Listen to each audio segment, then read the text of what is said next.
ओम शांति। 14 अप्रैल 2026 बाबा का शकार मुरली। मीठे बच्चे, देवता बनना है तो अमृत पियो और पिलाओ। अमृत पीने वाले ही श्रेष्ठाचारी बनते हैं। प्रश्न: इस समय सतयुगी प्रजा किस आधार पर तैयार हो रही है? उत्तर: जो इस ज्ञान से प्रभावित होते हैं। बहुत अच्छा कहते हैं, लेकिन पढ़ाई नहीं पढ़ते, मेहनत नहीं कर सकते, वह प्रजा बन जाते हैं। प्रभावित होना माना प्रजा बनना। सूर्यवंशी राजा रानी बनने के लिए तो मेहनत चाहिए। पढ़ाई पर पूरा अटेंशन हो, याद करते और कराते रहे तो उच्च पद मिल सकता है। गीत: तूने रात गवाई सो की, तूने रात गवाई सो की। ओम शांति। बच्चों ने गीत सुना कि हमारा जीवन हीरे जैसा था, अब कौड़ी जैसा पड़ा है। यह तो कॉमन बातें है। बाबा बहुत सहज रीति से समझाते हैं, जो कोई छोटा बच्चा भी समझ सके। सत्यनारायण की कथा सुनाते हैं तो छोटे छोटे बच्चे भी बैठ जाते हैं, परंतु वह सत्संगों आदि में जो सुनाते हैं वह सब है कथाएं। कथा कोई ज्ञान नहीं, बनी बनाई कहानियाँ हैं। गीता की कहानी, रामायण की कहानी भिन्न भिन्न शास्त्र है, जिनकी कहानियाँ बैठ सुनाते हैं वह है कथाएं। कहानियाँ से कोई फायदा होता है क्या? यह है सत्यनारायण की यथार्थ नर से नारायण बनने की सच्ची कहानी। यह सुनने से तुम नर से नारायण बन जाएंगे। यह अमर कथा भी हुई। तुम निमंत्रण देते हो कि आओ आओ अमर कथा तुमको सुनाए तो तुम अमर लोक में चले जाएंगे, तो भी कोई नहीं समझते। शास्त्रों की कहानी सुनते आते हैं, मिलता कुछ भी नहीं। जाएंगे लक्ष्मी नारायण के मंदिर में, चलो दर्शन करके जाए, महात्मा का दर्शन कर आए। यह एक रस्म रिवाज चली आई है। ऋषि मुनि आदि जो होकर गए हैं उनको माथा टेकते आए हैं। पूछो रचता और रचना की कहानी का पता है तो कहेंगे नहीं, अभी तुम बच्चे समझते हो कि यह रचता और रचना की कहानी तो बहुत सहज है। अल्फ और बे की कहानी है। बहल प्रदर्शनी में जो आते हैं वे कहानी तो ठीक सुन लेते हैं, परंतु पवित्र नहीं बनते। समझते हैं यह विकारों में जाने की रस्म रिवाज भी अनादि है। मंदिर में देवताओं के आगे जाकर गाते हैं, आप संपूर्ण निर्विकारी हो, फिर बाहर आकर कहते हैं विकार में जाना तो अनादि है। इस बिगड़ दुनिया कैसे चलेगी? लक्ष्मी नारायण आदि को तो भी बच्चे हैं ना, ऐसे कह देते हैं। ऐसे को तो क्यों कहे? मनुष्य का लक मर्तबा तो दे न सके। देवताएं भी मनुष्य थे, कितने खुशी थे लक्ष्मी नारायण के राज्य में। तुम बच्चों को बाबा बहुत सहज बात बताते हैं। बरोबर यहाँ भारत में ही स्वर्ग था, लक्ष्मी नारायण का राज्य था। चित्र भी है, यह तो सब मानेंगे ही। सतयुग में उन्हों का राज्य था, वहाँ कोई दुखी नहीं था, संपूर्ण निर्विकारी थे। उन्हों के मंदिर भी बड़े बड़े बने हुए थे। उन्हों को 5000 वर्ष हुए, अभी वह नहीं है। अभी तो कलयुग का अंत है, मनुष्य आपस में लड़ते झगड़ते रहते हैं। भगवान तो ऊपर ही रहते हैं निर्वाण धाम में। असूल में हम आत्माएं भी वहाँ रहती है, वहाँ पाट बजाने आती है। पहले हम लक्ष्मी नारायण के राज्य में थे, वहाँ बहुत सुख आनंद था। फिर हमको 84 का जन्म लेने पड़े। गाया भी जाता है 84 का चक्र। हमने सूर्यवंशी में 1250 वर्ष राज्य किया, वहाँ यथार्थ सुख था। संपूर्ण निर्विकारी थे, हीरे जवाहरात के महल थे। हमने राज्य किया, फिर 84 जन्मों में आना पड़े। यह वर्ल्ड के हिस्ट्री ज्योग्राफी का चक्र फिरता रहता है। आधा कल्प सुख था, हम राज्य में थे, फिर मनुष्यों की वृद्धि होती गई। सतयुग में 9 लाख थे, सतयुग अंत में वृद्धि होकर 9 लाख से 2 करोड़ हो गए। फिर 12 जन्म त्रेता में बहुत सुख चैन में थे, एक ही धर्म था। फिर क्या हुआ? फिर रावण राज्य शुरू हुआ। राम राज्य और रावण राज्य दोनों बहुत सहज रीति से समझाता हूँ। छोटे छोटे बच्चों को भी ऐसे ऐसे बताना चाहिए। और क्या हुआ? बड़े बड़े सोने हीरे जवाहरातों के महल अर्थक्वेच में अंदर चले गए। भारतवासियों के भिखारी बनने से ही अर्थक्वेच हुई। फिर रावण राज्य शुरू हुआ, पवित्र से अपवित्र हो गए। कहते भी हैं सोने की लंका अंदर चली गई। कुछ तो बचा होगा ना, जिससे फिर मंदिर आदि बनाए होंगे। भक्ति मार्ग शुरू हुआ, मनुष्य भिखारी होने लगे। फिर रावण राज्य चला तो आयु भी कम हो गया। हम निर्विकारी योगी से विकारी योगी बन गए। यथा राजा रानी तथा प्रजा सब विकारी बन गए। यह कहानी कितनी सहज है। छोटी छोटी बच्चियां भी यह कहानी सुनाए तो बड़े बड़े आदमियों का मुंह नीचा हो जाए। अभी बाप बैठ सुनाते हैं, वही ज्ञान का सागर पतित पावन है। अच्छा, द्वापर में भोगी पतित बन गए, फिर और धर्म भी शुरू होते गए। अमृत का जो नशा था वह खलास हो गया। लड़ाई झगड़े होने लगे। द्वापर से लेकर हम गिरे, कलयुग में हम और ही भिखारी बने। पत्थर की मूर्तियां बनाते रहे। हनुमान गणेश की पत्थर बुद्धि होने लगे तो पत्थर की पूजा करने लगे। समझते थे कि भगवान पत्थर ठीकर में है। ऐसे करते करते भारत की यह हालत हो गई। अब फिर बाप कहते हैं विष छोड़ अमृत पीकर पवित्र बनो और फिर रजाई लो। विष छोड़ो तो फिर तुम मनुष्य देवता बन जाएंगे। परंतु विष छोड़ने नहीं है। विष के लिए कितना मारते तंग करते। तब तो द्रौपदी ने पुकारा ना, तुम समझते हो कि अमृत पीने बिगर हम देवता कैसे बनेंगे। सतयुग में तो रावण होता ही नहीं। बाप कहते हैं जब तक श्रेष्ठाचारी नहीं बनेंगे स्वर्ग में नहीं आ सकेंगे। जो श्रेष्ठाचारी थे वह अब भ्रष्टाचारी बने हैं। फिर अब अमृत पीकर श्रेष्ठाचारी बनना है। बाप कहते हैं मामे कम याद करो। क्या गीता भूल गए हो? गीता रची मैंने नाम डाल दिया कृष्ण का। इन लक्ष्मी नारायण को यह रजाई किसने दी? जरूर भगवान ने ही दी होगी।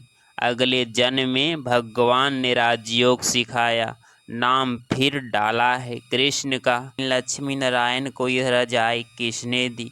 जरूर भगवान ने ही दी होगी। अगले जन्म में भगवान ने राजयोग सिखाया, नाम डाल दिया है कृष्ण का। तो समझाने की प्रैक्टिस करनी चाहिए। बहुत सहज कहानी है। बाबा को कितना समय लगा, आधा घंटा में इतनी सहज बात भी समझ नहीं सकते। इसीलिए बाप कहते हैं सिर्फ एक छोटी कहानी बैठ किसको समझाओ।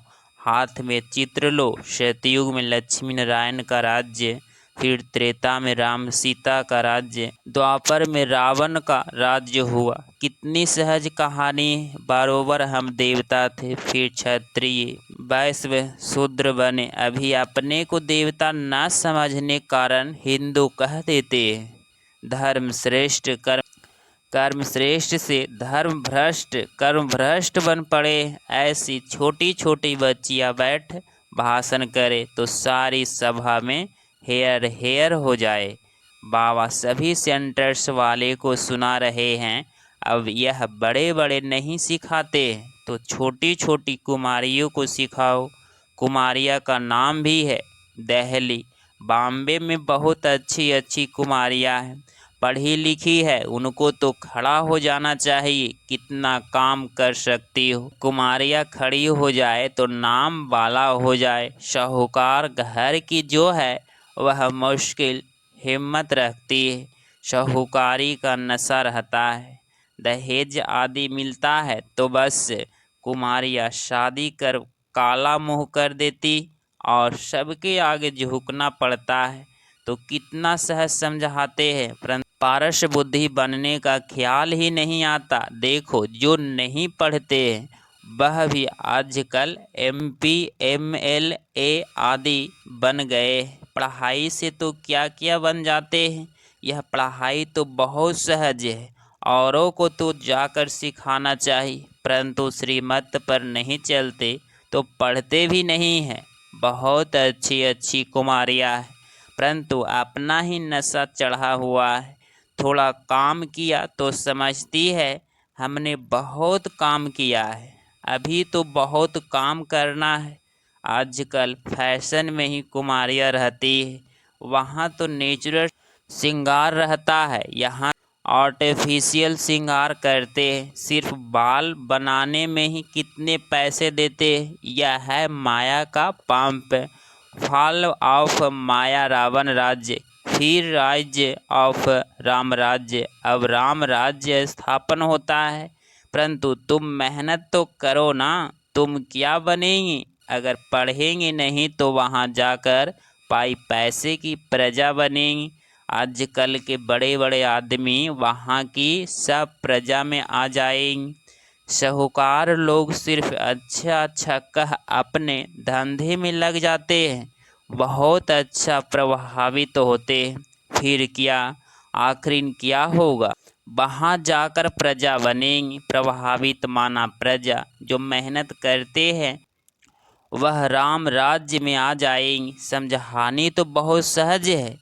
इस कहानी के नशे में कोई रहे तो बेड़ा पार हो जाए। हम शांति धाम में जाएंगे, फिर सुख धाम में आएंगे। बस याद करते कराते रहना है, तब ही उच्च पद पाएंगे। अटेंशन पढ़ाई पर देना है।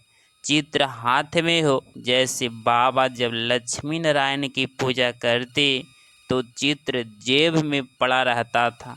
चित्र छोटे भी है, रॉकेट में भी है, उन पर समझाना है।